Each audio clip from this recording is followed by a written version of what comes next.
Pronto. Iniciou a gravação. Eu vou compartilhar minha tela para começar falando sobre APIs. Eu tenho 50 minutos para falar sobre o conteúdo. Eu até dessa vez coloquei um pouco menos de conteúdo do que da vez anterior, para ver se eu falo com menos agonia, né? Depois desses 50 minutos, a gente tem ali uns 10 minutos, caso alguém queira fazer uma pergunta, tirar uma dúvida e etc. E aí a gente passa para o Luiz, ele também vai ter 50 para falar sobre o tópico dele. E caso alguém tenha uma dúvida, depois desses 50 minutos, a gente tem mais 10 minutos de tira dúvida. Tá certo? Então, vou compartilhar aqui minha tela. E o Carlos entrou, o Rubens entrou. Show.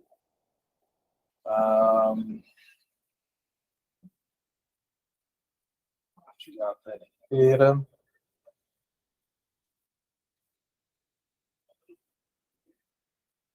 Pronto. Vocês já estão vendo aí, né? O meu slide, meu PDF. Hoje eu vou falar sobre APIs. É o primeiro encontro onde nós vamos falar de APIs. Quando o Bubble define lá aqueles 7 tópicos da certificação, e que ele coloca o tópico de APIs, o que ele escreve, né, como uma tagline, ali, como um resuminho do que ele chama, que está debaixo desse guarda-chuva de APIs, ele diz que é criando conexões a APIs e ou tornando o seu app Bubble em uma origem de API. Então, a gente sabe que o Bubble ele tem um superpoder que é a capacidade de se conectar a fontes de dados externas, né, através de APIs REST. Mas nem todo mundo sabe, ou pelo menos quem ainda está no início da jornada dentro do Bubble, ainda não tem muita clareza sobre também o oposto. Né? O teu app Bubble ele pode ser uma fonte de API para aplicações externas. Porque essa aplicação externa pode ser um aplicativo que você está fazendo no Flow, ou que você está fazendo na AppGyver, pode ser um CRM que você tem integração e precisa manter os dados sincronizados, pode ser um monte de coisa. Tá? E aqui, nesse módulo de hoje, né, a gente vai prioritariamente abordar os conceitos de API e o Bubble como uma fonte de API. API é uma sigla, né, que em português significa interface de programação de aplicação. E eu considero aqui, o Bubble se considera, e eu também considero, eu concordo com o Bubble, quando ele diz que esse é um dos recursos mais poderosos da ferramenta.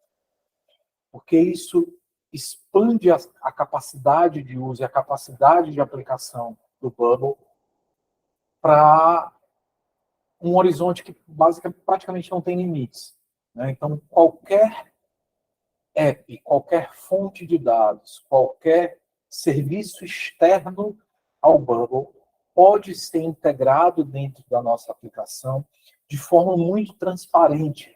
Né? O usuário, ele inclusive, muitas vezes não vai nem perceber quando um dado vem de uma API ou quando um dado está interno dentro da aplicação. Até porque, né, o Bubble tem a API interna dele. Né? O dado que está lá guardado no banco de dados do Bubble, ele se comunica com o nosso front-end do Bubble através de uma API. A diferença é que essa API já está entremeada no código do Bubble, né? Ele cria uma camada de abstração que a gente não enxerga, a gente não percebe que existe essa API, mas ela está lá.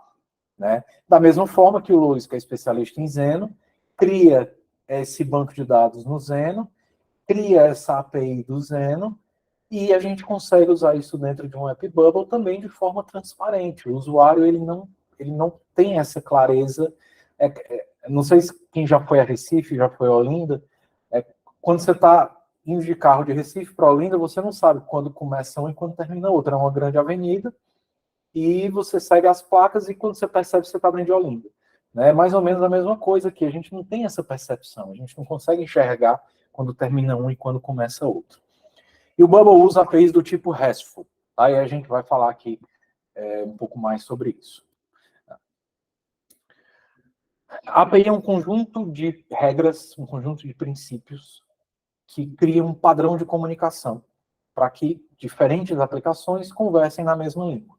Então, é como se fosse um tradutor universal, onde o meu aplicativo, que eu construí da minha cabeça, do meu jeito, do jeito que eu pensei, vai poder se integrar com a API do do Google, para fazer uma tradução de um texto, para fazer Instagram para fazer uma publicação no feed, enfim, aplicativos completamente diferentes, com estruturas completamente diferentes, podem se integrar, porque a API ela cria esse padrão, ela cria essa estrutura que permite essa comunicação.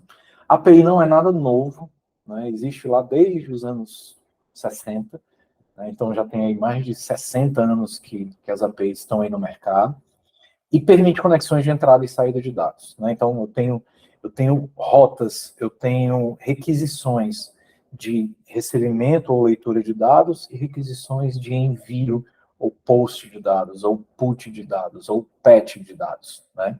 E também de apagar dados. Eu posso excluir dados através de uma API.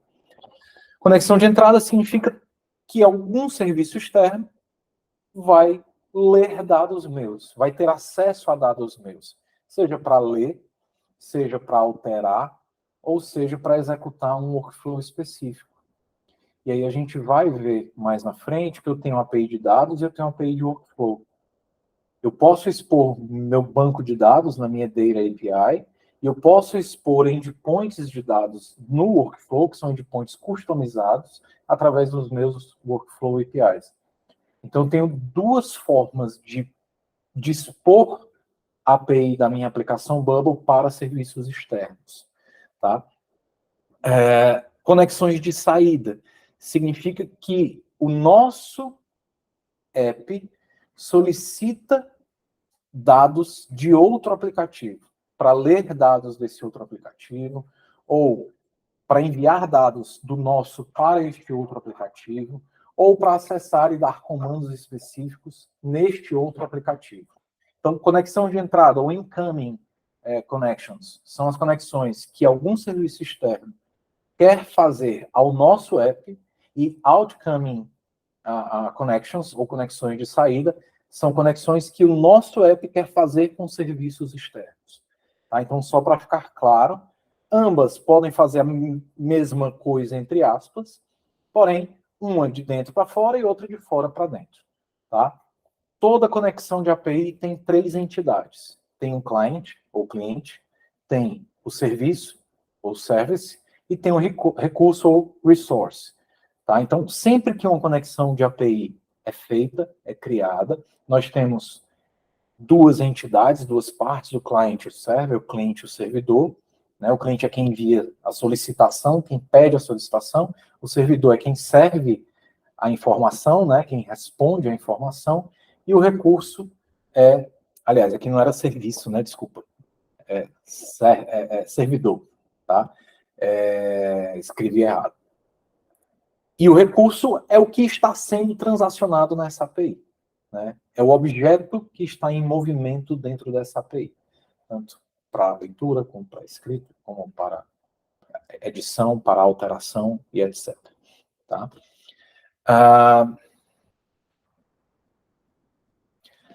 Mais sobre APIs. O Bubble tem dois tipos de API. Né? O Bubble tem dois tipos de API, que é o API de dados, que é quando a gente expõe o banco direto, e a API de workflow, que é quando a gente cria um backend workflow, que esse backend workflow a gente escolhe por expor ele como um endpoint público, e ele ganha uma URL específica, tá? Toda API precisa de uma autenticação, e aí tem um conceito que é a cara de prova de certificação e etc., que é a diferença entre authentication e authorization, ou autenticação e autorização. Parece, mas é diferente. Autenticação é quando eu estou dizendo para a aplicação quem eu sou, para a API quem eu sou. Eu sou o Pedro e essa é a minha senha. E aí, a autenticação vai dizer se ela me reconhece ou não. Beleza, seu Pedro, ok, você está autenticado e você pode entrar na minha API. O que é a autorização? Espera aí, Pedro, mas você tem privilégio, você está autorizado a acessar esse tipo de dado? Beleza, eu já sei quem é você, mas você tem autorização para fazer o quê? Né? Até na documentação do Bubble, ele dá um exemplo de uma viagem de avião. Sei lá, a autenticação é quando eu estou lá na fila de check-in, apresento meu bilhete, minha identidade, a pessoa olha para mim e diz, beleza, pode entrar no avião. A autorização é em que assento eu posso sentar. Eu posso entrar na cabine do piloto? Eu posso fazer o quê? Então, são coisas diferentes que parecem a mesma, mas não são. Então, só ter esse cuidado na hora da prova, porque isso é a cara de errar, tá? E o webhook é um tipo de integração de API que ela não precisa de uma chamada específica. Porque quando eu preciso fazer uma request, uma chamada de API, do tipo GET, do tipo POST, do tipo PET, do tipo PUT, do tipo DELETE, eu tenho que dar um comando, eu preciso que alguma coisa dê um gatilho naquela ação. Um webhook, ele é um pouquinho diferente. A outra aplicação até vai ter um comando, mas a minha aplicação que está recebendo aquele webhook é como se ela tivesse sempre de porta aberta, e quando cai um evento naquele link, naquele endpoint que eu forneci, eu trato aquele endpoint automaticamente de acordo com a regra que eu estabelecer no workflow dele. Então eu não preciso, por exemplo, quando eu recebo uma mensagem de WhatsApp, eu não preciso estar toda hora, a cada um segundo, a cada um minuto, perguntando para o meu servidor: tem WhatsApp? Tem WhatsApp? Tem WhatsApp? Eu não preciso.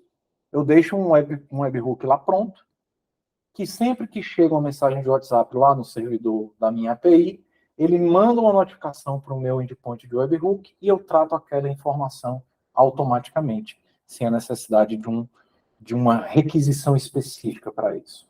Tá? Então, isso é outra coisa que é muito legal, né? É outro recurso de APIs que é extremamente interessante e muito útil, porque eu até dei um exemplo no nosso encontro passado sobre um cliente que tinha uma aplicação que fazia requisições a cada um segundo, porque ele queria ter um real-time, ele queria trabalhar com WebSocket, o Bubble não trabalha com WebSocket, e ele fez essa gambiarra para poder ter a informação do jeito que ele queria. Quando não tinha o workload Unity, tranquilo, mas hoje, ferrou. Né? O app dele, que é super simples, estava com milhões de requisições sem necessidade. Sobre APIs RESTful, que é mais conceitual. Né? Isso vale para qualquer API RESTful. Não precisa ser do Bubble. Isso é do conceito da API. API RESTful, ou Representational State Transfer, é um protocolo de comunicação, um dos mais usados hoje no mundo inteiro para comunicação de API. Não precisa de muito detalhe, basicamente para a gente entender que é do tipo RESTful a nossa comunicação de API. É uma API baseada em cliente-servidor, client-server. Ambos são totalmente independentes, eles têm vida própria, eles não precisam ter nenhum tipo de integração, vamos dizer assim, de código. Tá? É stateless, quer dizer, eu não armazeno, o servidor não armazena nada sobre o cliente. Ele recebe a request, executa a resposta da request e dorme de novo. Né? Ele para de novo esperando outra requisição. Ele não fica guardando esse log. Pedro, se eu precisar criar um log, aí você faz uma ação específica para salvar esse log. Mas a API por si só não faz esse trabalho. Ela recebe a requisição e dá uma resposta. 200, 400, 500. Cada código de resposta significa uma coisa. Se foi bem sucedido, se deu não autorizado, se deu erro de requisição e etc. Pode ser armazenado em cache, o próprio Bubble usa cache. Né? Então, para muita coisa, o Bubble usa o cache, ele tem uma rede de CDN muito grande para melhorar a performance. Então, um API RESTful pode ser armazenado em cache para dados que não têm um dinamismo, uma mudança muito, muito constante. E ela tem camadas. Né? Então, ela pode estar separada por intermediários, né? Como um proxy, como Putz, me fugiu o nome agora. Enfim, ela também pode estar distribuída em camadas. E isso é importante também, porque isso protege o teu banco de dados. Né? Por que eu vou criar uma API? Por que eu não dou logo acesso ao banco? Por que eu não dou logo um usuário e senha do banco para a aplicação e ela faz a operação que ela quiser? Porque isso não é seguro. né? Quando eu estou trabalhando através de uma API REST, eu consigo controlar os níveis de acesso, eu consigo controlar, criar gatilhos de controle sobre o manuseio dessas informações, eu consigo revogar esses acessos e mudar essas regras de forma muito simples, né?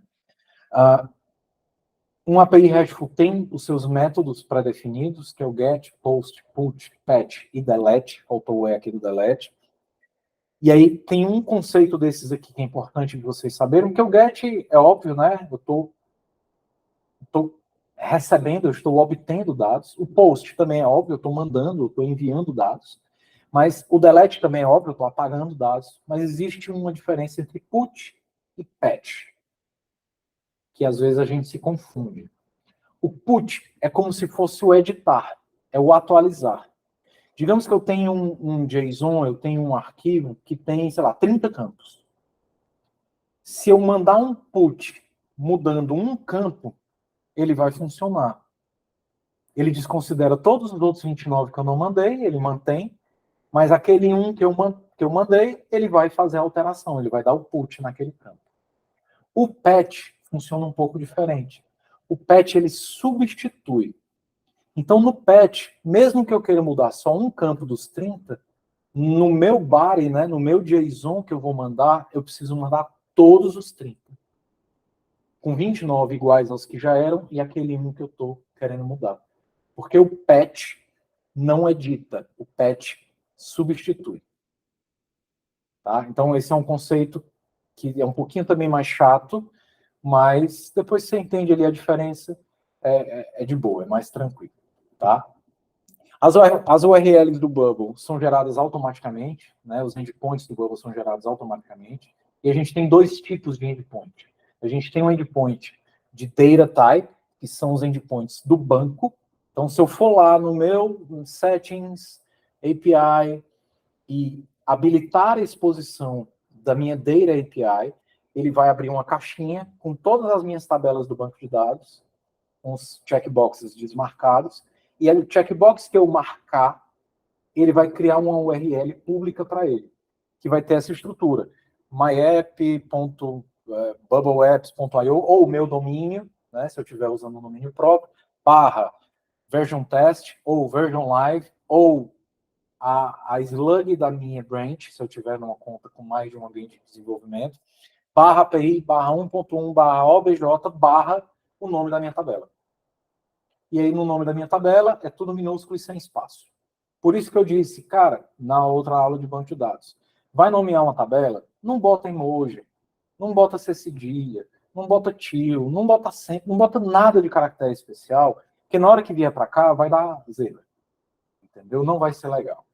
E eu tenho um endpoint que são dos workflows. Quando eu crio um back-end workflow, eu posso escolher também, eu tenho uma caixinha para marcar lá, para dizer se eu quero habilitar aquele workflow como um endpoint público. Se eu fizer isso, automaticamente o Bubble vai criar essa URL. Mesma estrutura base, né? Mesma raiz da URL. Em slug.bubbleapps.io ou meu domínio.com /version test ou version live ou minha branch, version branch, /API, /1.1, /WF, que é dos backend workflows, / o nome do workflow, e aí é o nome que eu nomear lá. Se for com underline, se for com hífen, se for com espaço, ele vai cortar o espaço e vai deixar tudo minúsculo. Tá? Esses endpoints são criados automaticamente. A gente não precisa fazer nada para isso. O que é uma mamão com açúcar. Né? É uma maravilha para a gente. A anatomia de uma chamada de API, né? Qual é o esqueleto do corpo de uma chamada de API? Toda chamada de API tem um header e um body. Tem uma cabeça e um corpo. A cabeça, ou o cabeçalho, né? O header, é onde eu tenho todas as informações que são necessárias para eu autenticar naquela chamada, e todas as informações que eu preciso saber, que eu preciso informar a minha aplicação sobre que tipo de conteúdo eu vou receber. Então, quem já fez uma configuração no API Connector lá do Bubble, já botou Content Type Application /JSON, ou Content Type www, x, não sei o que, já botou alguma coisa lá. É sempre que precisa? Não. Mas quando precisar, vai estar no header. Tá? Além disso, é lá onde eu boto, por exemplo, authorization. Aí no authorization, às vezes eu boto authorization, aí no valor eu boto better, espaço e um token, né? Ou então key e boto a minha chave, ou ID e boto o meu ID, né? É a autenticação, essa informação vai no cabeçalho. Então, qualquer informação que tenha esses objetivos, que são os metadados da requisição, vão no cabeçalho. E o body, é o corpo, é onde eu vou passar todos os parâmetros da minha chamada. É onde eu vou dizer se ela é do tipo post, get, put ou patch. É onde eu vou dizer se eu tenho alguma variável. Se essa variável vai na URL do meu post, patch, put, get, ou se essa variável vai como um form data, né, como um dado de formulário dentro da minha requisição, ou se essa variável vai no body de um JSON. Então, tudo que for referente a dados específicos da chamada, que vão ser considerados na chamada, vão dentro do body. Só fazendo um parêntese aqui. Essa parte teórica ela é muito árida, né? Assim, ela é muito chata de estudar, mas ela é extremamente importante para solidificar o conhecimento para o uso prático. Tá? Então, tenho um pouquinho de paciência nessa etapa, porque esses conceitos de diferença do put, do patch, do body, do header, quando usar onde botar uma informação, onde botar outra, isso às vezes cansa e deixa a gente um pouco impaciente, mas eu queria que vocês insistissem nisso aí, porque é importante. Tudo que for, e aí voltando, né? Pedro, eu posso passar todos os parâmetros de uma consulta na URL? Se aquela API permitir, até pode, mas não é recomendado. O ideal é que eu passe isso num body, num JSON, num corpo dessa requisição. Né? Às vezes a gente vai passar e tem um monte de variável, tem um monte de parâmetro que a gente precisa passar, ou tem um array de dados que a gente precisa passar. Imagina jogar tudo isso na URL. Então, quanto mais enxuta a URL, melhor. Né? Quanto mais a gente conseguir trazer isso para o corpo da requisição, melhor. Né? Então, uma chamada completa, por exemplo, seria como essa. Post, URL, o post é o método, o URL é o endpoint, content type, application JSON, authorization, barrier e o meu token, e aqui o meu body no formato JSON. Unit name, unit A, unit number 3, is rented true. Se você reparar, aqui nós não vamos falar disso especificamente hoje, mas se você reparar, todo JSON tem uma estrutura padrão, né? Ele começa e termina com uma chave, ele sempre está dividindo as linhas por uma vírgula, à exceção da última, né? A última nunca tem uma vírgula. Se eu tenho números, eu não preciso botar entre aspas. Se eu tenho um booleano, eu não preciso colocar entre aspas. Né? Entre aspas é mais o texto. Então, tem algumas características que são básicas. Se eu tivesse chaves aqui, eu teria um array, né? Uma lista de dados dentro daquilo ali. Mas não é o escopo de hoje. Vamos falar sobre a API do Bubble. Hoje nós vamos falar basicamente sobre o Bubble como uma origem de API. Né? Não como um Bubble como um consumindo APIs. Isso vai ser no próximo encontro nosso sobre APIs. Sobre a API do Bubble. Sempre que nós precisarmos criar na nossa aplicação chamadas de entrada, nós precisamos ativar a API do Bubble. Então, sempre que eu precisar fornecer dados do meu aplicativo para qualquer aplicação externa, eu preciso habilitar as APIs do Bubble. Seja do tipo data, seja do tipo workflow. Tá? Nós podemos permitir pesquisa, leitura, edição, exclusão de dados. Tudo isso é tratado na nossa Data API. Né? Quando eu habilito lá, expor minha API de dados e escolho as tabelas que eu quero, eu automaticamente estou liberando todas aquelas operações, que aí a gente vai ver mais na frente sobre privacidade e segurança. Tá? E eu posso também permitir a execução de workflows, que são coisas diferentes. Se eu tenho uma aplicação externa, por exemplo, eu tenho um aplicativo no Flutterflow, que o cara lá no aplicativo, se ele fizer uma ação, e essa ação eu precisar mandar um e-mail para o usuário, essa não é uma ação do tipo de dado, porque não tem nada no banco de dados que crie que execute uma ação. Não tem como eu fazer no banco de dados mandar um e-mail. O que é que manda um e-mail? É um workflow. Então, eu tenho que criar um back-end workflow, que nesse back-end workflow vai ter uma ação de enviar um e-mail de acordo com os parâmetros. Então, eu tenho que criar ela com um back-end workflow, expor ela como endpoint público, para que ela possa ser executada a partir de um serviço externo. Tá? Então, mais uma vez, para entender que eu tenho essas duas formas, essas duas possibilidades, e quando que eu uso cada uma das duas. Se eu quero simplesmente editar um dado no banco, se eu quero criar um registro novo do banco, se eu quero apagar um registro no banco, ou atualizar um registro no banco, o mais óbvio é usar o Data API. Se eu quero, eu até quero fazer uma edição de um dado no banco, mas associado a isso, eu quero fazer uma sequência de ações. Eu quero editar primeiro o usuário, depois eu quero editar a empresa do usuário, depois eu quero mandar um e-mail para o usuário, depois eu quero gerar uma notificação de não sei o quê. Cara, eu não consigo fazer isso no Data API, porque é uma cadência, uma cadeia de ações. Isso eu preciso criar num workflow, e aí eu uso a Workflow API. Tá? Então, vamos... Mesmo que você não esteja entendendo claramente tudo que está sendo dito aqui, não tem problema. Você está ouvindo isso pela primeira vez, quando a gente for falar de novo sobre APIs, você já vai estar com isso na sua mente, e aí você vai começar a entender melhor de novo, e você vai, aos poucos, vai entrando e você vai começando a compreender. Tá? Tanto o Data API quanto o Workflow API permitem a gerência, a configuração das regras de privacidade. E é ultra recomendável que você cuide disso. Tá? Não precisa cuidar disso no começo do desenvolvimento, pode deixar isso mais para o fim, mas é importante cuidar disso antes de dar o deploy, antes de publicar o aplicativo para produção. Tá? Uma coisa muito legal que o Bubble faz por nós, sempre que nós expomos qualquer API, seja do tipo data, seja do tipo workflow, ele cria automaticamente a nossa documentação, o nosso Swagger. Isso é uma mão na roda, porque isso permite que eu possa dar a qualquer desenvolvedor externo toda a documentação de como ele vai se integrar com o meu app.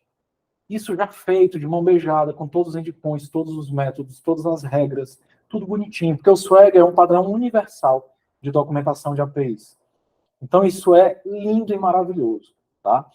É óbvio que, se você não quiser expor, tem a opção de você desmarcar para criar e para expor o Swagger. Mas, recomenda-se que se use. Né? Até porque o fato de você ter um Swagger não significa que sua aplicação vai ser menos segura do que se ela não tiver.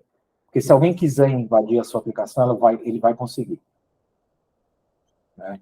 O que vai torná-la segura são suas regras de privacidade, seus métodos de autenticação, de autorização e etc. Ô, Pedro, onde é que habilita isso aí, cara? Eu não sabia que tinha isso aí. Tem. Lá no back-end, deixa eu ver aqui, Settings, API, deixa eu jogar isso aqui, ó. Vou mostrar aqui. Ó, Settings, API, Hide Swagger, API Documentation Access. Aqui, nesse caso, está oculta, mas eu posso habilitar. Tá? Isso é legal porque ele também, a URL é automática. É a mesma raiz da URL, né? Slug, tá. não sei o quê, ou domínio, barra, API, barra 1.1, barra meta, barra swagger.json. Aí ele já monta a páginazinha toda bonitinha, linda e maravilhosa. Você pode importar num Postman, onde você quiser. Tá? Como o Swagger, o que é que ele responde, né? Quais são as perguntas que o Swagger responde? Como que eu me autentico nessa API? Que tipo de chamada essa API disponibiliza? Que parâmetros ela considera? Qual o layout de uma resposta dessa API, dessas chamadas? Então, isso tudo economiza um trabalho desgraçado de você, como desenvolvedor, com parceiros externos para usar a sua integração. Né? Como criar? É automático, como eu falei.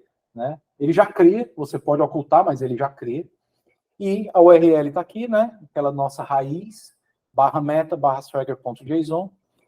E até isso aqui também, na documentação, ele coloca essa nota. E sempre que tem uma nota, eu levanto a minha orelha, minha antena, para perguntas de prova, né?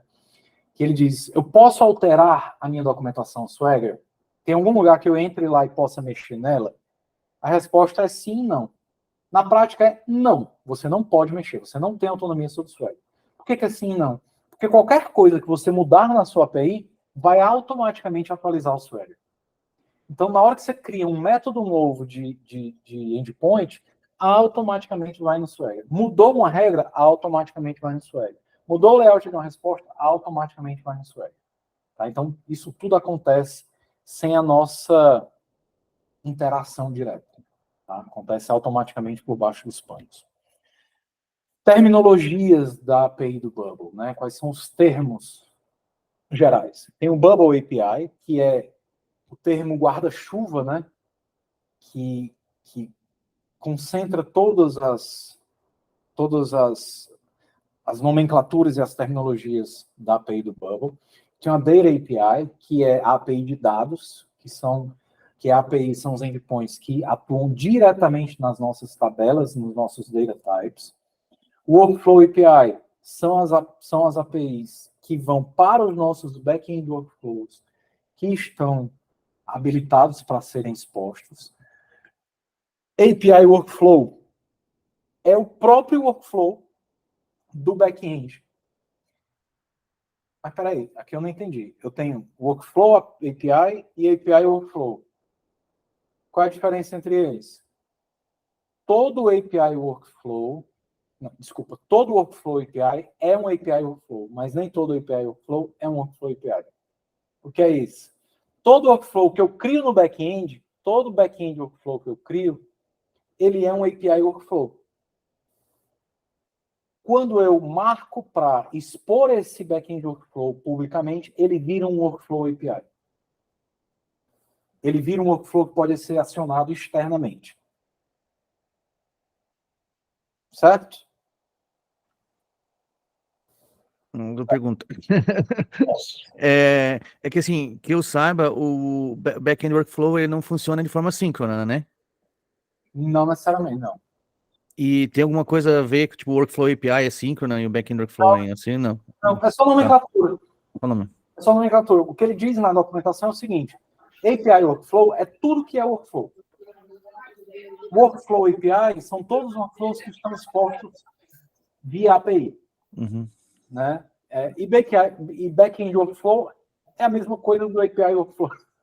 Ok. É mais ou menos como se o API Workflow fosse interno e quando eu quero deixar externo, ele vira um Workflow API. Podemos fazer esse paralelo. Mas tá claro como o Breu, tô brincando. É que tinha uma terminologia diferente, né? Eles mudaram a nomenclatura há uns 2 anos, não era? Por aí. É normal. A turma tem que complicar. Depois eu quero fazer uma pergunta, aproveitar que só tem fera aqui na live. Manda aí. Não, mas depois, pode concluir. Beleza. Vamos lá. Mais coisas sobre a API do Bubble, né? Por que o API Connector não é considerado parte da API Bubble? Ora. O API Connector é quando eu quero me conectar com APIs externas. É quando eu quero pegar dados de fora e trazer para dentro. A API do Bubble é exatamente o oposto. É quando eu quero pegar dados do meu aplicativo e disponibilizar para fora. Então, eu não posso dizer que o API Connector faz parte da API Bubble. Ele é outra coisa, ele está no diâmetro oposto. Ele está diametralmente oposto à API Bubble. Tá? Então, só para ficar esse conceito claro, que API Connector é quando eu quero trazer dados de fora para dentro, e a API Bubble é quando eu quero botar dados de dentro para fora. Tá? O que é a Data API? Isso aqui eu já falei 50 vezes nos últimos 34 minutos. Né? O Data API são os endpoints de dados, né? São as URLs de dados diretamente do banco de dados, diretamente dos nossos data types, das nossas tabelas. Tá? E o Workflow API são os endpoints de conexão que estão apontando para um back-end workflow e não diretamente para uma tabela. Tá? Diferenças conceituais, diferenças entre as duas. Um workflow, ele é uma cadeia, um conjunto de ações, uma combinação de eventos. E o Data API é o dado puro, é o dado limpo e seco na tabela. Então, quando eu quero usar, quando eu preciso, quando que eu vou usar uma Data API? Por que eu vou usar uma Data API? Ela já tá pronta, assim. Na hora que eu marco lá para expor a tabela, eu não preciso fazer mais nada, entre aspas. O endpoint está feito, o JSON está feito, os métodos estão construídos, está tudo bonitinho. Né? Permite todas as operações básicas de put, post, get, delete, patch, etc., de fábrica, né? Out of the box. Eu não preciso realmente fazer absolutamente nada, não preciso configurar absolutamente nada.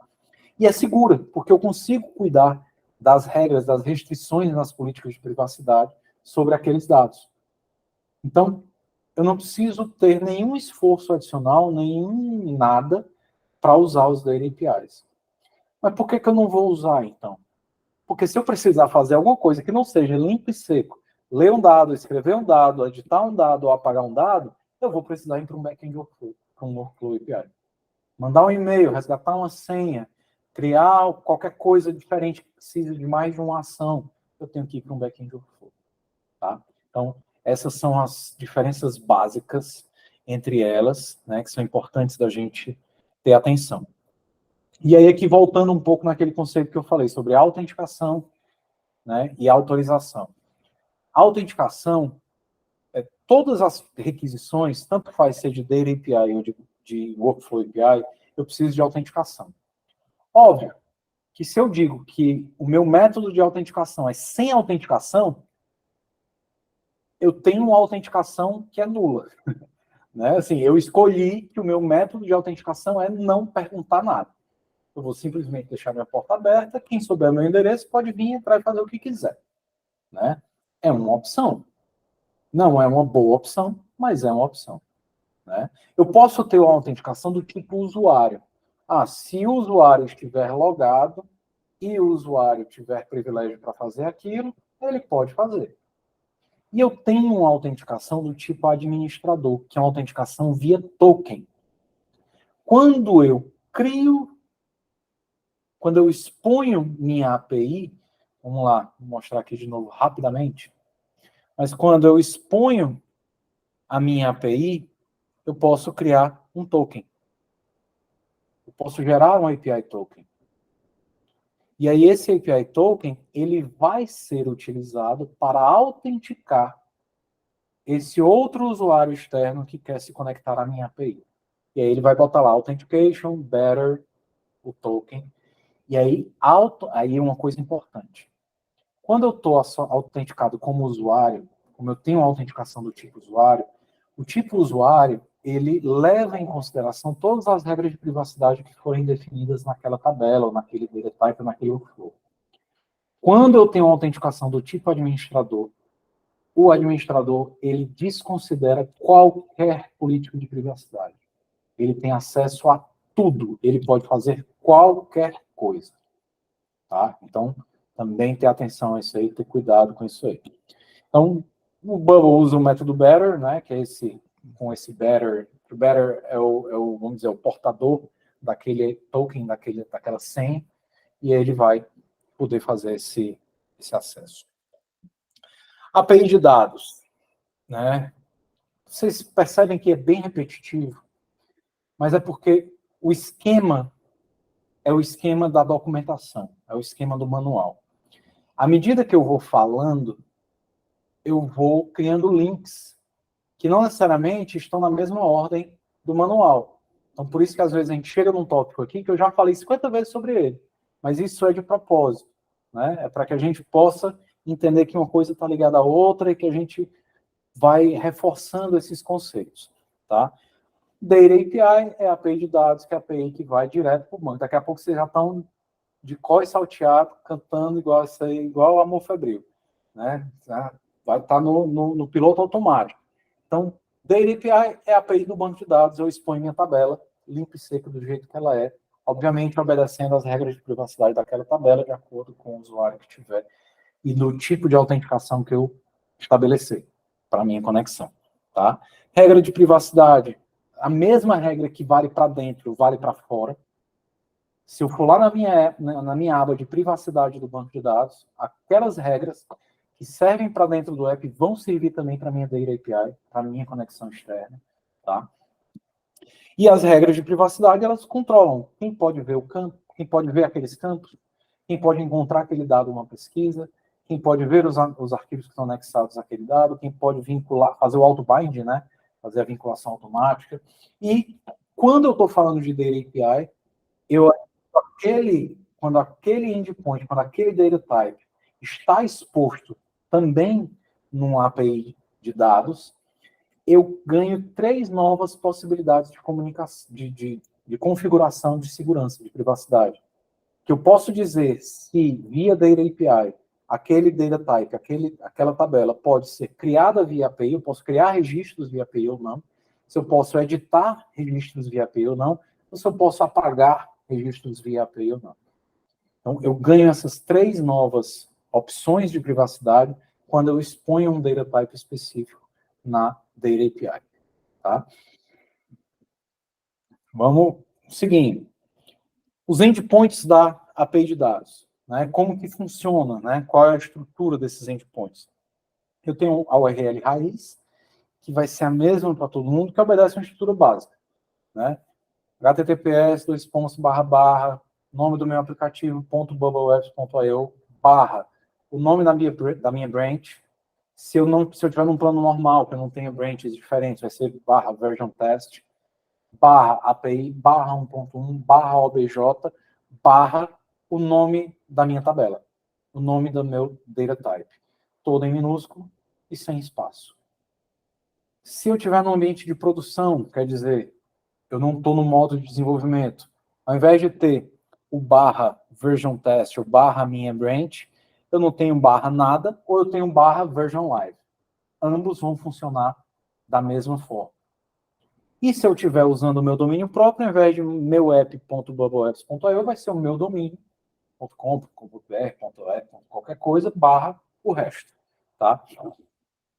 Essa URL remove todos os espaços dos data types e usa somente minúsculos. Então, se o nome da minha tabela é dados do cliente, com espaço, com D maiúsculo, ela vai ser dados do cliente, tudo minúsculo e tudo junto. Tá? Então, por isso que eu sempre procuro usar um padrão de nomenclatura. Seja do tipo camel, seja do tipo snake, seja do tipo o que for.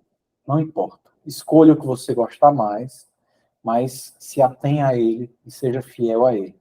Tá? Porque isso vai te dar unidade. E aí fica mais fácil de você, quando você estiver trabalhando, você não precisar voltar para ver como é e tal, isso já vai estar no teu piloto automático. Tá? E todas as ações possíveis. Get, post, put, patch, delete. Só lembrando, get, eu vou obter dados. Post, eu vou mandar dados. Put, eu vou atualizar dados. Patch, eu vou substituir dados. E delete, eu vou apagar dados. E só para lembrar, mais uma vez, a diferença do put e patch. Put, eu posso alterar pedaços do meu JSON, pedaços da minha requisição. Patch, eu tenho que alterar a minha requisição, meu objeto inteiro. Tá? Eu não posso mandar só um pedaço, eu tenho que mandar ele inteiro. E aí acabou aqui o conteúdo para hoje de APIs.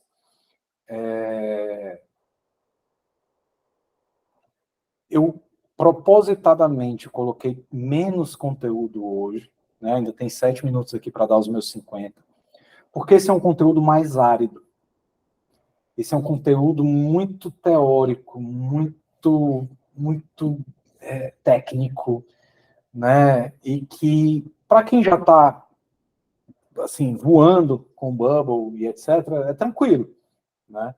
Mas para quem não está, precisa de um pouco de tempo, né, de paciência para poder internalizar todos esses conceitos. Mas e aí, quem tem alguma pergunta, alguma dúvida sobre esse assunto de API, sobre o que a gente falou, ou sobre até alguma coisa que está nesse tópico que a gente não falou, mas aí eu vejo se cabe a gente tratar ou não. Como é que está aí? O Rubens disse que tinha uma pergunta. Desembucha. Então, é mais uma pergunta técnica, não sei se vai destoar aí, mas vamos lá. Então, é relacionado mesmo a APIs, porque eu imagino o seguinte, se eu tenho um back-end que eu expus, né, expus ele, então tem lá o Marcos, o Luiz, o Michel, tem os aplicativos deles, vão acessar essa minha API. Quando eles vão fazer uma requisição, eles ficam aguardando um retorno da minha API, certo? Então, imagine que eles estão buscando o nome de um cliente lá, meu, e eu retorno para ele que o cliente é o José. Internamente, é possível fazer isso no Bubble? Por exemplo, é possível eu ter uma API lá no meu front, solicitar essa API e aguardar a resposta dela para depois seguir no fluxo, no workflow? Vamos lá. Deixa eu ver se eu entendi a sua pergunta, certo? Os back-end workflows, eles são assíncronos, tá? Eles não... Se eu mandar executar 3 ações simultaneamente, elas vão acontecer de forma independente entre si, tá? Entretanto, quando eu trabalho com back-end workflows, eu posso chamar um back-end workflow a partir...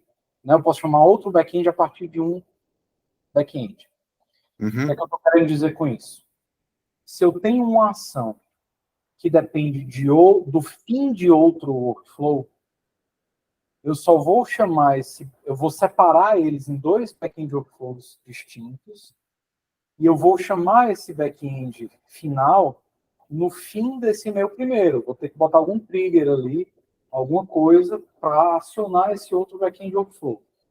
Em relação a ter o mesmo endpoint, onde cada usuário vão requisitar o mesmo endpoint, mas com parâmetros distintos, isso não tem problema nenhum. Isso vai entrar, o limite vai ser a capacidade do teu plano, né? Que eu até quando eu estava montando um material, aliás, não era nem quando eu estava montando um material, eu estava dando uma lida no material de performance, ele fala lá de quais são os limites de requests simultâneas por cada plano. E assim, é um limite bem elástico, sabe? Assim, bem confortável. Não entendo que isso não seria um problema, vamos dizer assim, crônico. É porque o caso real é até mais simples, né? Então, vamos lá, no meu back-end eu tenho apenas um registro, um cadastro. Então, quando alguma aplicação solicitar, eu tenho que fazer esse cadastro. Então, a pessoa mandou o nome lá e eu cadastro na tabela. Só que ele só pode continuar quando eu dizer que está ok. Né? Isso internamente, então, assim, se eu tenho no meu front, no Bubble, eu tirei aqui do front o processo, joguei lá para o servidor, e ele vai cadastrar alguma coisa. Eu só quero continuar lá no front depois que eu ter terminado o cadastro. Isso você está falando dentro do próprio Bubble. Cara, assim, tem algumas formas de fazer isso pensando no Bubble. Você pode ter um database trigger. Você pode ter um gatilho de banco de dados, que esse gatilho vai ser executado quando um registro específico naquela tabela específica for criado. Entendeu? Tipo, se eu vou criar um usuário, eu tenho um e-mail dele, tenho lá os dados dele, eu vou mandar isso para o back-end. E eu quero partir do próximo passo. Só depois que essa ação for concluída, você pode guardar no front ali, na variável de ambiente, né, no custom state, por exemplo, o e-mail daquele cliente, mandar isso para o back-end e gerar um workflow do tipo database, né, do tipo database trigger, de que quando um registro na tabela cliente com um e-mail igual àquele e-mail for criado, você vai dar o gatilho numa outra coisa. Você vai disparar um outro workflow, entendeu? Não, tô ligado. Essa é a única maneira. Não existe mesmo o Bubble ficar aguardando a conclusão daquele API que é do próprio Bubble, né? Que eu conheço. Existe o database trigger no back-end workflow? Database Trigger... você Não, pode- seria o database trigger lá no No fundo. front, tá. Ah, tá. front da aplicação. Tá. Porque assim, quando você está, e aí pensando aqui na API, né? Quando a gente está numa aplicação externa consumindo a API, eu recebo a response da API. E aí eu posso criar um gatilho de seguir, por exemplo, somente quando eu tiver uma response do tipo 200. Isso, entendi. Entendeu? Né? Externamente, olhando com o olhar de APIs, né, que a gente estava falando, isso seria até mais fácil de resolver. Pois é isso mesmo. Porque internamente eu não recebo esse retorno 200, 400, enfim. Já abre um atendimento lá no Bubble, lá para ter isso aí para nós. Você já deve ter até imaginando por que eu estou falando isso. Já.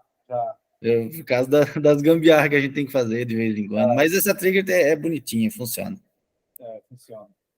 E aí, quem mais? Alguma pergunta aí sobre APIs em cima do que a gente viu hoje, ou em cima do que, né, como o Rubens colocou, não exatamente o que a gente viu hoje, mas algo no universo? Eu tenho só uma dica, bem rapidinha. Quando puxa esses dados da tabela por Data API e tem relacionamento da tabela, esse relacionamento não vem, tá? Então, assim, é uma das coisas... uma vez por semana, praticamente, eu respondo essa pergunta para alguém. Mas eu tô puxando, o relacionamento não tá vindo. Não vem.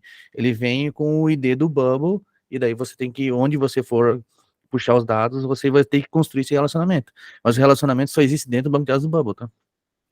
Lá fora, na minha aplicação externa, se eu consulto uma tabela, aí eu tenho que pegar o ID da chave estrangeira e fazer uma nova consulta com a chave estrangeira, é isso? Exatamente. Entendi. Eu não sabia disso, não. Exatamente. Vamos saber.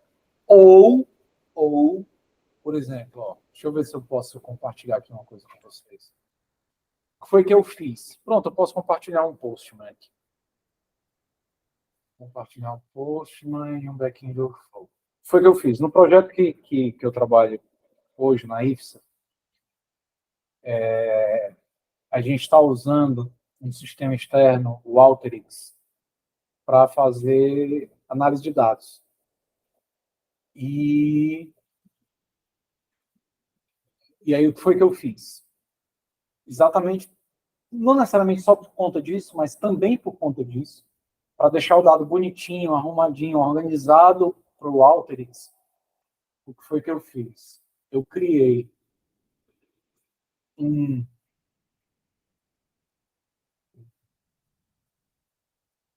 back-end workflow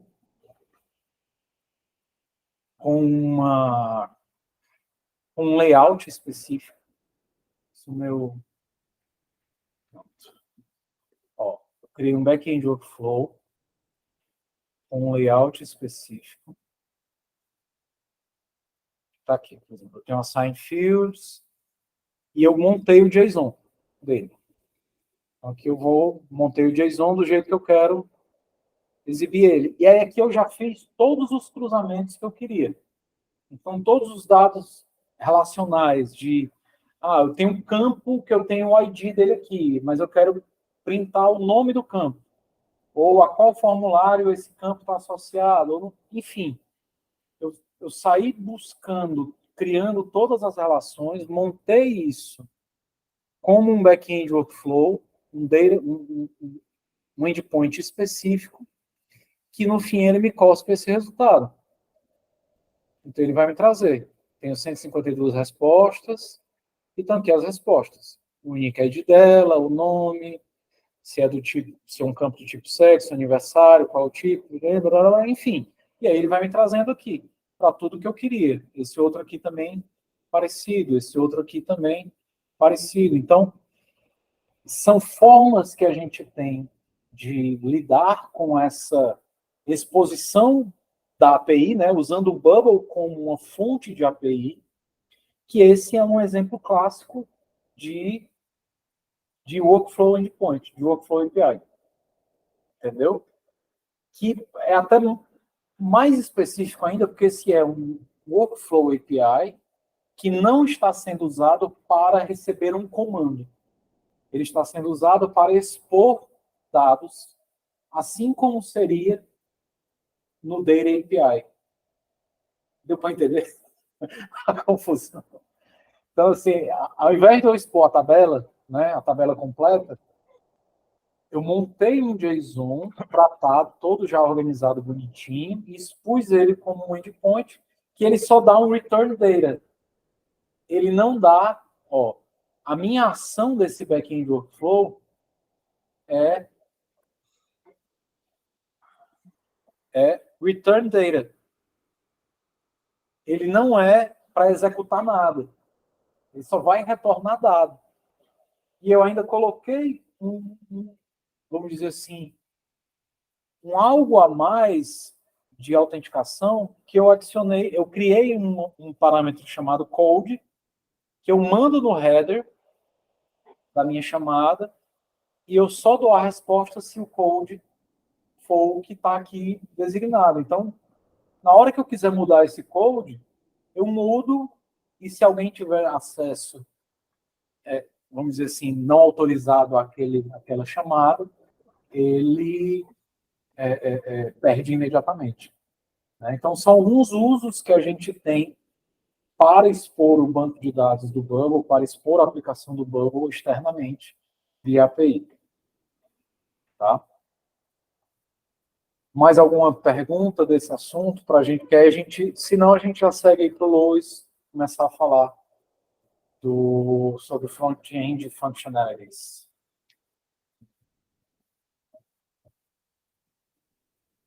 Nada? Então acho que está contigo aí, Luiz. Beleza. Eu não sei se eu entendi errado lá na documentação, mas o meu ficou bem menor que o teu. Vamos lá. Deixa eu ver aqui.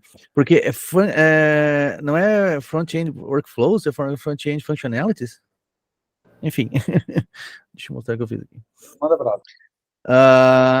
Vamos lá.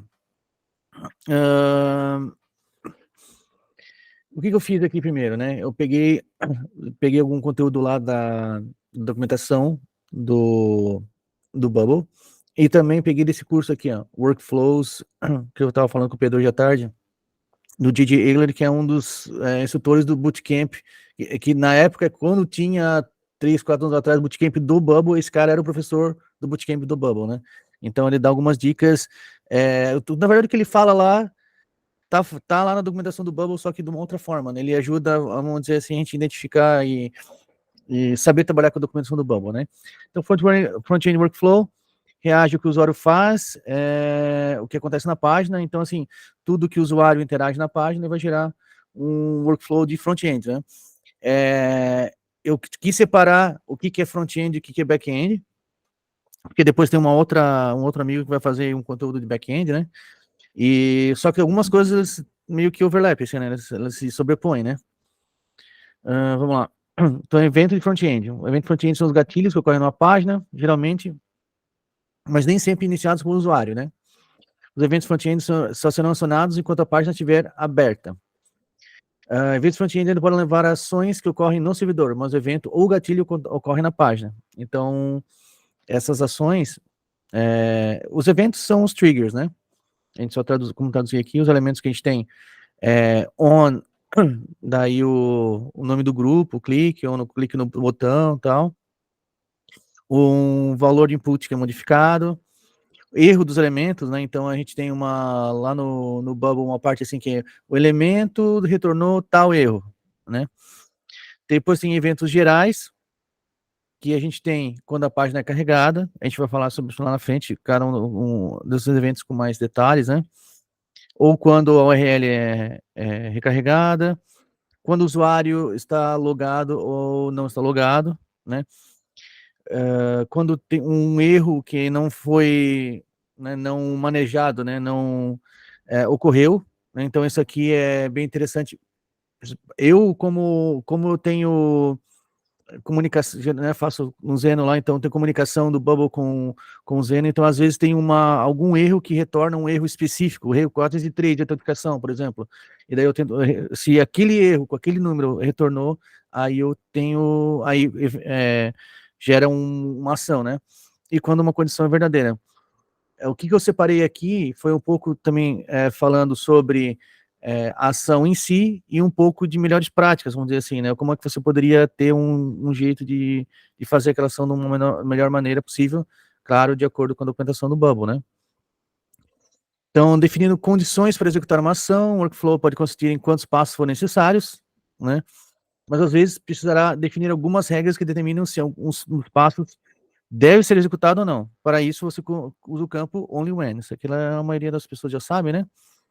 Então, é bem interessante você usar esses only when, principalmente em casos de usar reusable elements, né? Que a gente viu lá na apresentação anterior, da questão de quando você está usando o reusable elements na página, na hora que você carrega, ela carrega todos aquelas ações on page load, do when, né, que tem nos reusable elements. Então é muito interessante você colocar essas condições, né? Outra coisa, fiquem à vontade para me interromper, porque eu estou tentando, né, alguns exemplos eu estou tentando lembrar, com certeza vão acontecer mais exemplos, né, de ações, mais casos onde você vai ter que colocar only when para alguma coisa, né, mas muito provavelmente aqui only when quando o usuário está logado, né, só quando o usuário está logado, ou, enfim, só quando tal grupo é visível, quando tal elemento é visível, para a gente disparar essas ações somente quando for necessário, né. Agora, com as WUs, isso aqui ficou mais importante ainda. É uma das partes que sempre colocam como autenticação, otimização, né, é isso aqui, colocar somente quando, né. Então, a ordem que essas ações são disparadas, né. Embora o workflow seja criado com um conjunto linear, né, você vai colocando, inclusive, visualmente, né, ficando um do lado do outro ali, há muita coisa acontecendo no backstage. Então, quando o workflow é executado, isso pode levar algumas etapas sendo disparadas antes das outras, né, em alguns casos. Principalmente quando a gente está misturando workflows de back-end e de front-end juntos, né. O Pedro acabou de falar sobre APIs, né? Então, se você está disparando lá no workflow uma chamada de API, obviamente uma chamada de API vai demorar muito mais do que um show element, uma coisa assim. Então, tem que ficar, tem que levar isso em consideração, principalmente quando você vai colocar as etapas do workflow à frente, precisando dos dados que vão retornar das etapas anteriores, né? Alguns workflows são executados no navegador, né, os mais simples, os que são exatamente de front-end ali, enquanto outros precisam correr no servidor. Ok? Se um workflow incluir uma mistura dessas três categorias que eu estava falando ali, a ordem vai diferir, né? E, obviamente, os workflows que contêm ações de front-end, eles vão executar antes, né? Regras gerais de como os workflows são executados, né? Quando um trigger de workflow pode ter múltiplos resultados com base em condições, é mais seguro criar workflows e colocar as condições no nível do workflow, ao invés de criar um único workflow e colocar todas as ações possíveis na condição do nível da ação. Isso a gente tem aquelas ações, por exemplo, você para custom state, que é booleano, por exemplo, né? Então, você cria esse evento, quando ele é não, a ação coloca que ele é sim. E ao contrário, quando ele é sim, coloca a ação que é não, né? Essa parte é mais fácil, só que o que acontece é que, às vezes, se colocam num workflow e você quer colocar ali, coloca as ações e coloca ali os condicionais no nível de ação. Quando são poucas ações, até funciona, né? Agora, quando for muitas ações, é melhor separar esses workflows. Se o back-end workflow deve ser adicionado após outra etapa do fluxo de trabalho, a ideia é back-end workflow, né? Deve ser implementado em um custom event, colocado após as etapas que precisam vir primeiro. Eu vou falar um pouquinho sobre custom events aqui para frente, então eu vou falar principalmente dessa parte do back-end workflow, porque você precisa colocar parâmetros, né? Então, você vai chamar num custom event. Opa, acho que eu dupliquei. Não é isso? Eu voltei. Eu voltei. Ok. Então, como ele não acontece em sequência, geralmente, os workflows de front-end normalmente acontecem em sequência. Isso você pode olhar lá quando está fazendo o debugger, você vai ver que ele vai acontecer em sequência. O que acontece é que dependendo como a gente viu ali dos workflows que são são misturados, né? Então, se você quiser forçar uma sequência de workflows, você pode criar um custom event, que a gente vai conversar um pouquinho mais ali na frente. Você pode colocar esse result of step 1, step 2, step 3. Isso aqui vai forçar o workflow a funcionar na ordem que você quer. Ou, se você atribuir um valor para um custom state, você também vai forçar o workflow a trabalhar naquela sequência. Se alguém tem alguma coisa para acrescentar nisso aí? Não, tá tranquilo. Tranquilo? Beleza. Então, assim, outra coisa, assim, se você quiser rodar em sequência, você faz isso, mas o que pode acontecer também é que, às vezes, dependendo do workflows, eu tirei a parte de melhores práticas, né? Mas, basicamente, assim, né? Workflow de front-end são coisas que não são pesadas, né? Qualquer fluxo, qualquer ação que seja um pouquinho mais pesada, você vai iniciar no front-end e vai jogar para o back-end, para tudo acontecer no back-end, né? Então, assim, mesmo que tenha várias ações no front-end, o que você pode fazer é colocar schedule uma custom event, fazer um custom event, porque aqui vai rodar em paralelo. Então, por exemplo, você tem 5 ações. 5 ações ainda são poucos, vamos dizer assim, tem 8 ações. Você pode agendar um custom event para começar daqui a 0,1 segundos. Né? Então, essas ações vão acontecer de forma assíncrona. É uma outra opção também que você pode fazer. Daí alguns eventos, né, alguns triggers. On-page load, sempre que a página for carregada ou a URL for atualizada, esse evento será acionado. Isso é útil para coisas que precisam acontecer imediatamente sempre que o usuário carrega a página. Lembre-se que a ação ir para a página acionará mesmo se a página não for tecnicamente recarregada. Usa uma condição para evitar isso. Né?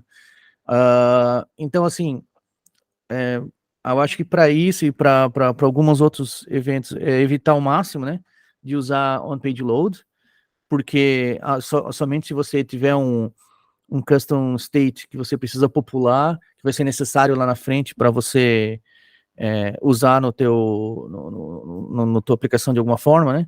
Então você usa um page load, mas fora disso, quanto mais coisas você colocar aqui, mais demorado a sua aplicação vai carregar, né? Do when a condition is true, né? Então, usa expressões condicionais para verificar se algo é verdadeiro ou falso em tempo real.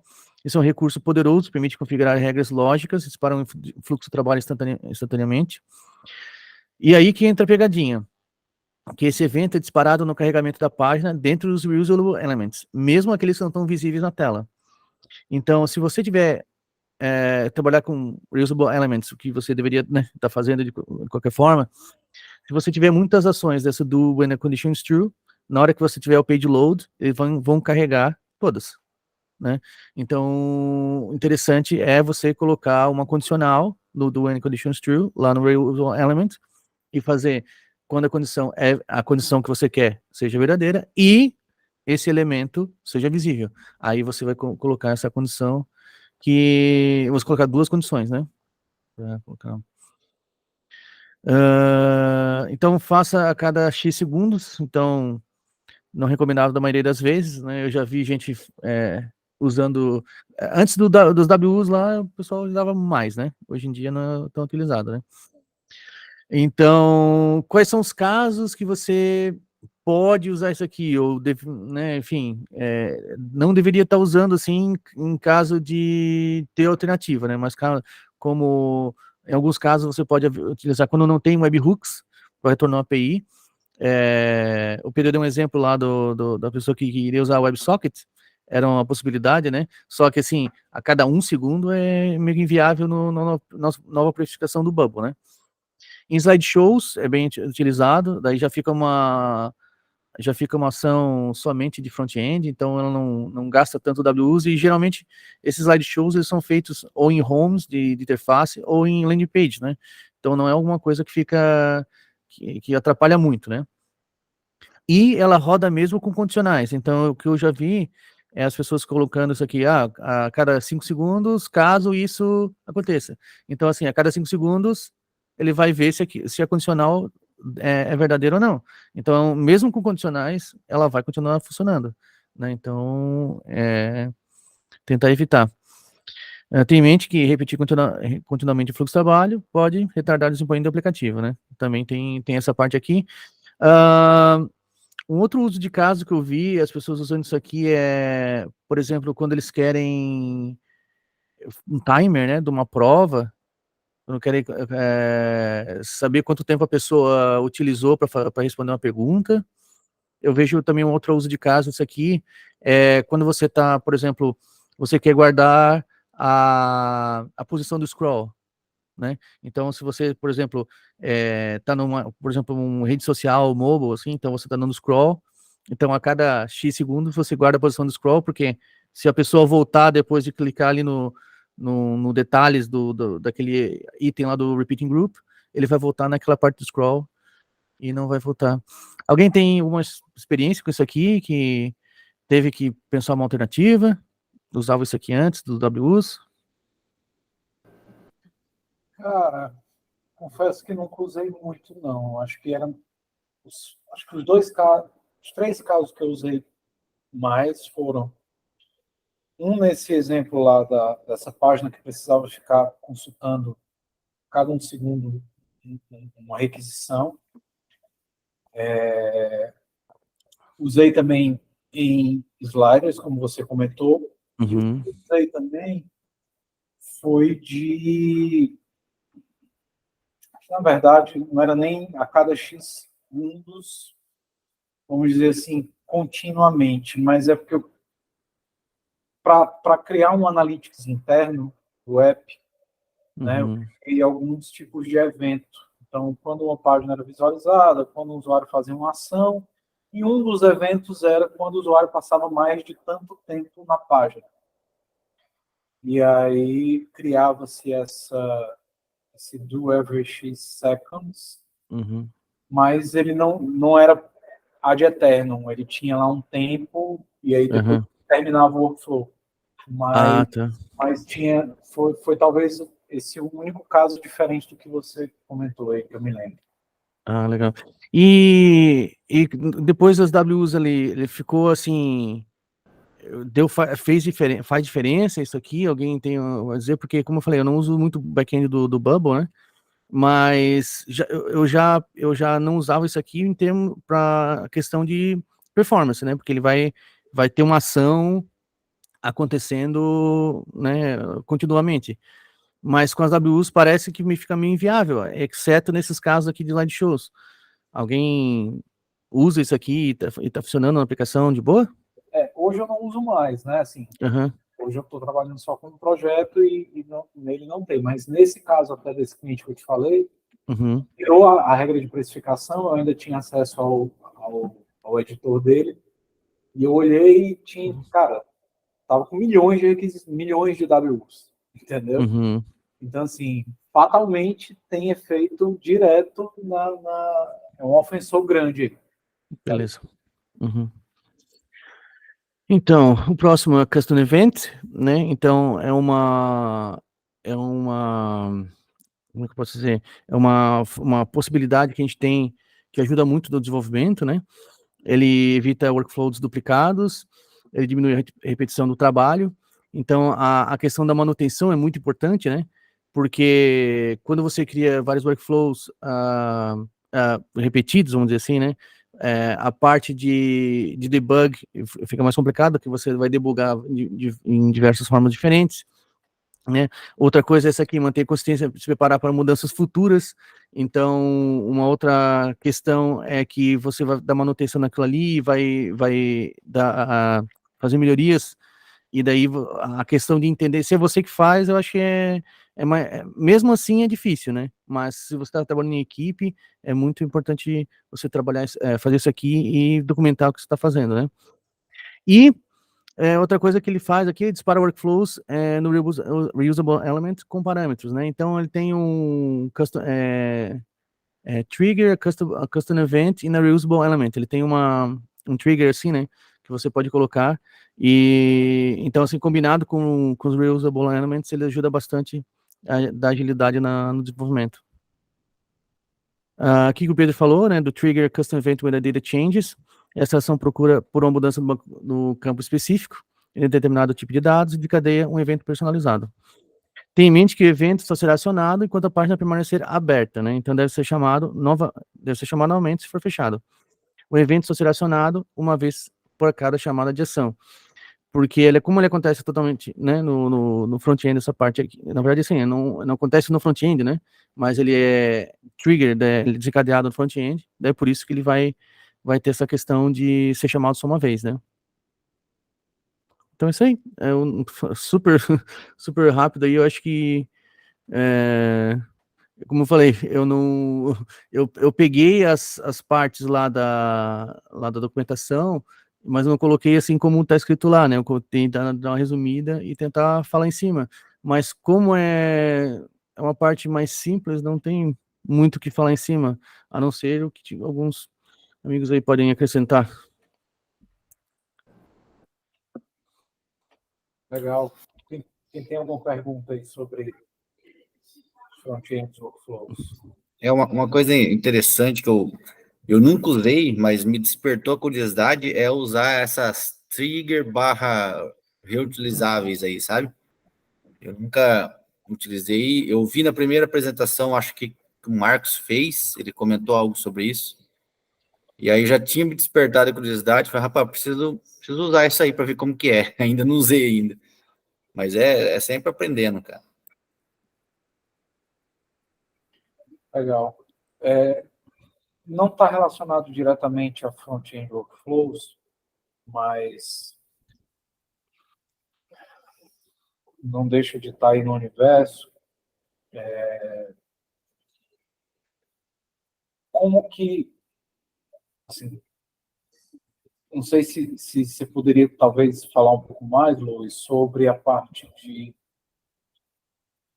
dos elementos reutilizáveis dentro do front-end, aliás, desculpa, dos elementos reutilizáveis não, dos custom events dentro dos front-end workflows, né? Assim, talvez falar sobre boas práticas, porque os custom events eu percebo que eles são recursos que a gente demora a começar a utilizar, né? Quando a gente está na jornada de se tornar um bubbler, né? Se tornar um desenvolvedor bubble, não é muito intuitivo. A gente normalmente vai construindo os workflows ali e aí, quando a gente percebe, nós temos vários workflows fazendo a mesma coisa e que quando a gente precisa dar manutenção nisso, nossa vida vira um caos. A gente começa a ter inconsistência de dados, a gente começa a ter uma série de problemas de performance, etc., que os custom events ajudam a resolver. Tem alguma boa prática, alguma coisa que você acha que é interessante adicionar nesse tópico? O que eu gosto muito do Custom Events é a questão de você enviar parâmetros, né? Então, como você está criando o Custom Event, ele trabalha ali como se fosse uma pasta, né? O trigger e depois as ações, né? Então, a questão de você enviar todas as ações que estão abaixo daquele trigger, daquele evento, daquela pasta, vamos dizer assim, eles têm esses parâmetros logo abaixo. Deixa eu abrir aqui até. Deixa eu ver com uma outra conta. Eu tenho um caso, mas depois que o Luiz falar, eu falo. Não, pode falar, eu vou abrir aqui o Bubble ainda. O que eu comecei a usar bastante isso, lógico, além da organização, é quando você quer jogar essa rotina para o servidor. Então, uma vez que você cria ela no Custom Events, se você copiar e colar, vai pronta. Você não precisa mais editar quase nada. É muito mais rápido depois para você jogar para o servidor. Porque você já definiu todos os parâmetros de entrada desse Custom Event, e aí a hora que você joga para o servidor, cara, é bem mais rápido. Ali como estava na apresentação, essa questão de você quiser mandar um backend workflow, você vai criar aqui um custom event e vou colocar, sei lá, por exemplo, aqui vamos dizer assim, iniciar fluxo de pagamento, vamos dizer assim, né? Fluxo pagamento. E aí, você quer colocar aqui os parâmetros, né? Tipo, vou colocar aqui como, sei lá, preço. Você pode pegar isso aqui de um option set, né, que está lá, ou geralmente você vai colocar aqui, enfim, eu vou colocar qualquer coisa aqui, vou colocar como tipo texto, deixa eu colocar aqui, texto, e daí o que eu faço aqui? Eu vou colocar um botão na tela,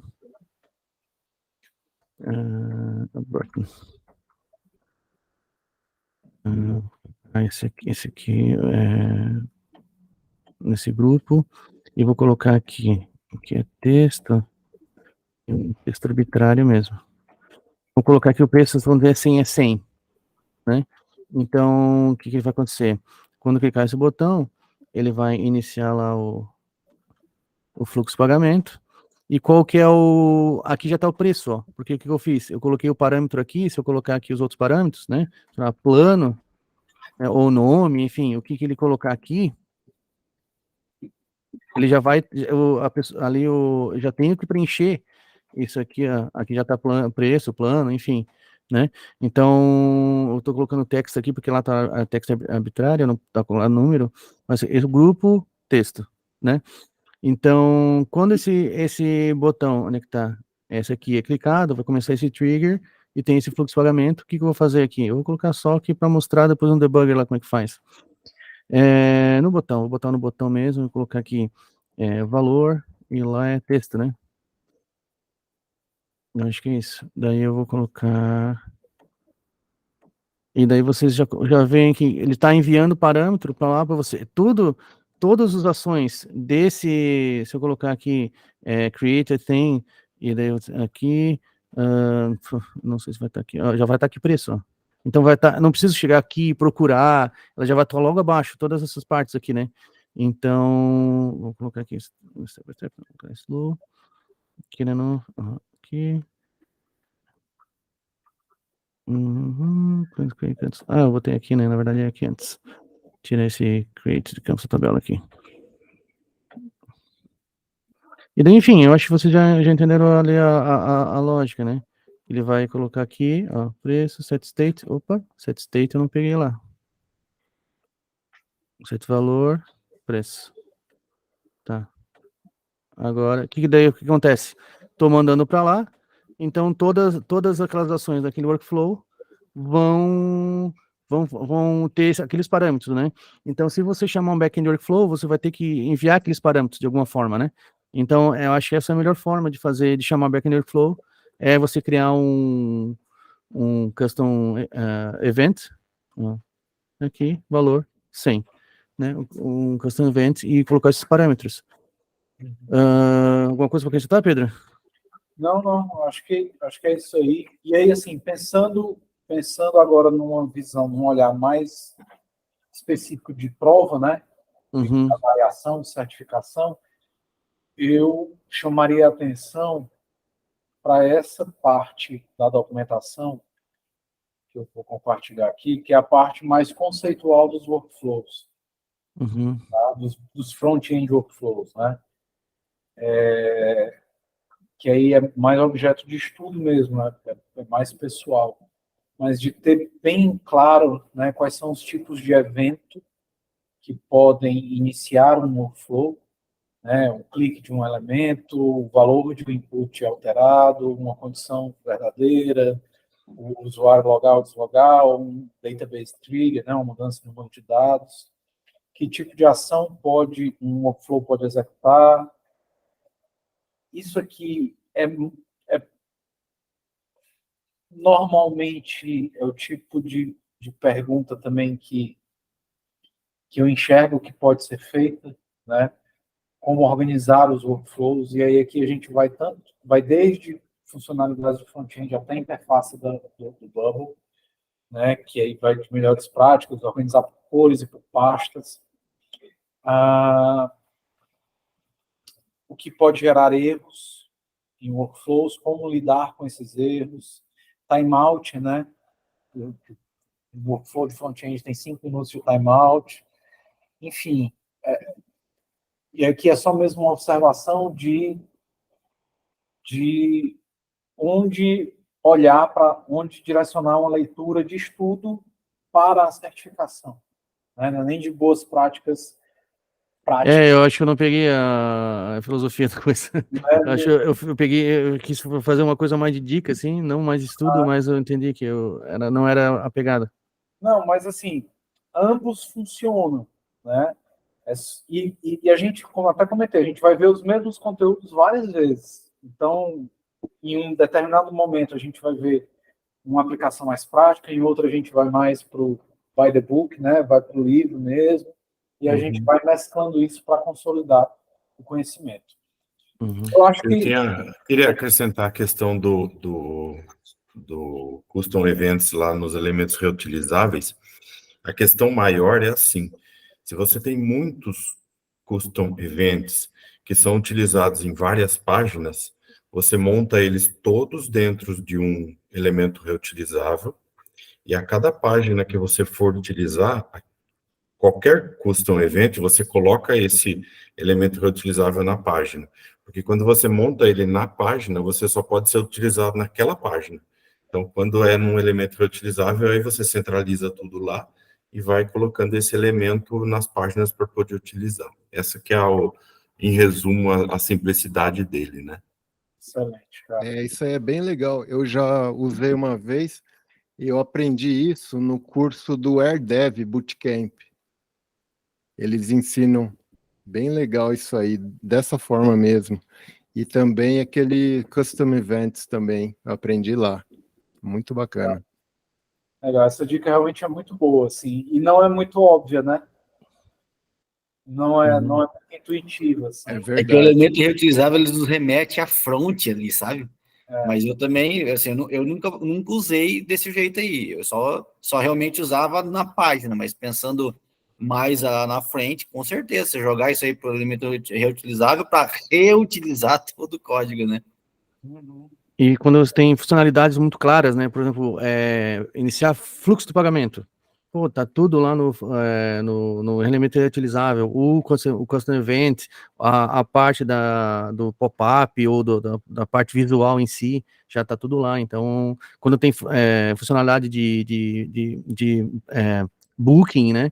Então, assim, você pode, como o Marcos comentou, você pode colocar na página lá e pode estar visível ou não, né, Marcos? Não precisa exatamente estar visível, mas você colocando na página, você tem a opção de chamar aquele custom event daquele reusable element.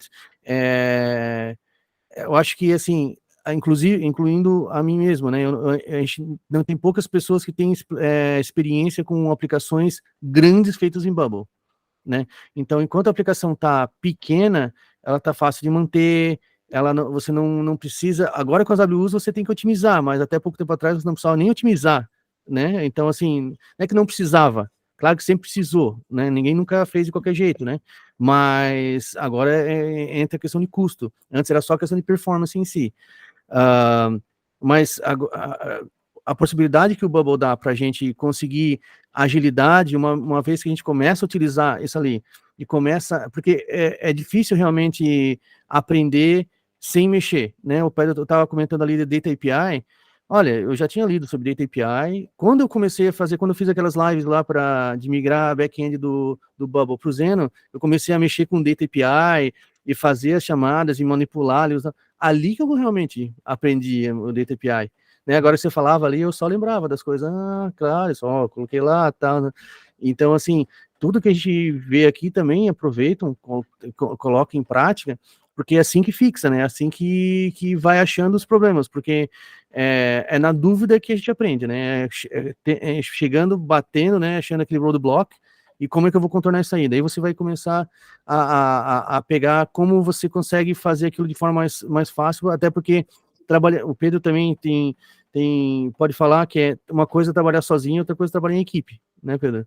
É muito diferente, e daí é muito legal, assim, você, às vezes tem uma pessoa coloca um negócio na mesa ali que a gente coloca, que faz uma diferença. Por exemplo, hoje, eu trabalhei com uma pessoa que ela colocava, a menina ela colocava emoji para separar os grupos, para colocar o que é grupo. Então, input era um quadradinho, botão era uma bolinha, que daí era um radio button, sabe? E daí eu fico assim, pô, cara, mas eu vou chegar lá e ter extensão de Chrome, que eu vou clicar aqui no ícone e colocar lá. Pô, mas daí, em vez de eu clicar, de eu escrever aqui, vou ter que fazer. Então, assim, fica no mesmo tipo, mesmo trabalho. Quando você vai fazendo as ações no workflow, e você vai puxar pelo ícone, pelo emoji, é muito mais rápido.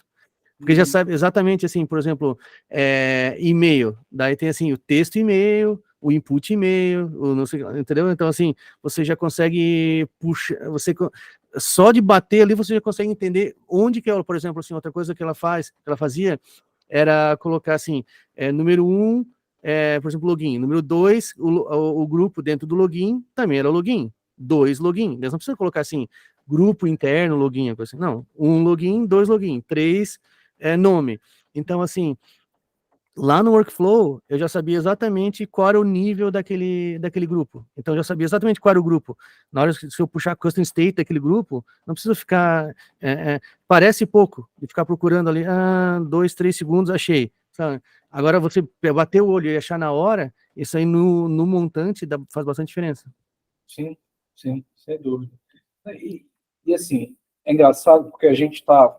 O objetivo desses nossos encontros é claramente a certificação e a gente ter esse compromisso individual, né, de cada um de se ater ao processo para chegar no resultado.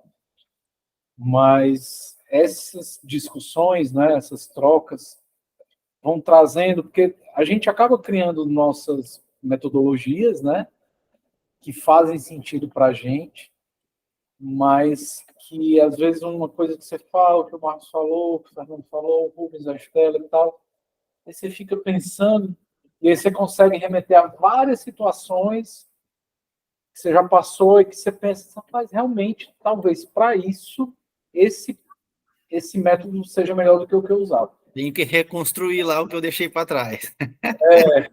Exatamente. Então, é muito rico, assim, muito valioso e vai além da certificação, né? Assim, mesmo que a gente não passe, mesmo que, sei lá, que o Bubble desista da certificação, que aconteça qualquer coisa, a gente certamente vai sair do outro lado muito mais experiente e muito mais preparado realmente para o negócio. E pega a questão até do conhecimento de API. Não usa só o Bubble, usa qualquer sistema. Um exemplo, né? O Pedro falou do format text ali, que ele usa para criar o JSON. Cara, format text é vida. Né? Então, você quer criar... Eu também, quando eu mando algumas coisas em lote para o Zeno, eu mando no JSON só e o Zeno autentifica e... Então, o que eu faço? Eu mando do Bubble, format text, crio ali a forma como vai formatar. Então, porque eu não sei se o usuário vai criar 2 usuários, por exemplo, o cara vai colocar aluno lá, vai criar aluno na turma. Não sei se vai criar 2 ou 5 ou 10, né? Então você tem que usar o format text ali para formatar e deixar o JSON pronto, né? E no fundo é isso que diferencia um cara que cobra 20, cobra 50 e cobra $100 a hora, né? Exatamente. Minha meta é chegar em $100 a hora até o fim do ano que vem. Boa sorte, cara. Sim, hein? Essa é a meta. Vai dar certo. Vai sim, cara, vai sim. Porque, olha, o Pedro tem uma experiência né, lá fora, muito mais que eu não tenho zero lá fora, né? Mas o que eu vejo no mercado brasileiro, assim, que o negócio tá virando aqui, né? Tá começando a virar aqui, o negócio vai virar mesmo no que vem, eu acho. Mas lá fora já tá muito mais forte, né? Então, assim, aqui no Brasil ainda pagam muito pouco para desenvolvedor de Bubble, muito pouco, né? Então, mas assim, que tem muito lixo no mercado, cara. Tem muita gente queimando nosso filme. é verdade. Tem muita coisa ruim, meu Deus do céu. E tem aqui lá fora também, sabe? Assim, tem todo canto. Tem todo canto. É porque o Bubble, como ele tem uma barreira de entrada muito baixa para você começar, né, a curva de aprendizado ela é baixa no início. Então, assim, você tem rapidamente uma sensação de que você sabe. Porque você cria uma lista de compras facinho, agora vai criar uma lista de compras em Node e React. Puta, você leva 3 meses para fazer uma lista de compras se você estiver no processo de aprendizado. No Bubble você cria em um dia. Então, assim, cria uma falsa ilusão de que é fácil. E realmente, para você criar uma lista de compras, é fácil. Agora, para você fazer uma aplicação complexa, escalável, que tenha integridade e que tenha regras de negócio sofisticadas, não é nada fácil, né? Então, infelizmente, tem mais essa turma que acha que sabe do que outros, né? Mas tem isso em todo canto do mundo, né? Assim, em todo canto do mundo. Às vezes você vê gente que até cobra caro. Eu vejo, às vezes, perfil de dev que cobra $90 a hora, e você vai entrar para ver o portfólio do cara e dá pena, bicho. Assim, mas o cara arranja quem paga, né? E outra, quando um contratante de fora vê que a gente é do Brasil, ele já sabe que a nossa hora é mais baixa, né? Se eu morasse em Nova York, talvez eu já pudesse cobrar $90 a hora, entendeu? Uhum. Eu moro em Fortaleza, eu moro no Nordeste do Brasil, tô fudido, né? Então, são características de mercado, né? Mas que nada resiste ao trabalho, né? Nada resiste a essa dedicação, esse esforço. Então, acho que para mim está sendo extremamente valioso, por mais puxado que seja, por mais de trabalho para a gente parar, montar um material e pensar e etc, e se dispor a fazer com tudo que tem na nossa vida já normalmente, né? É um esforço que tem valido muito a pena. Eu vou parar aqui a gravação para a gente, né? O conteúdo já finalizou, então Uhum.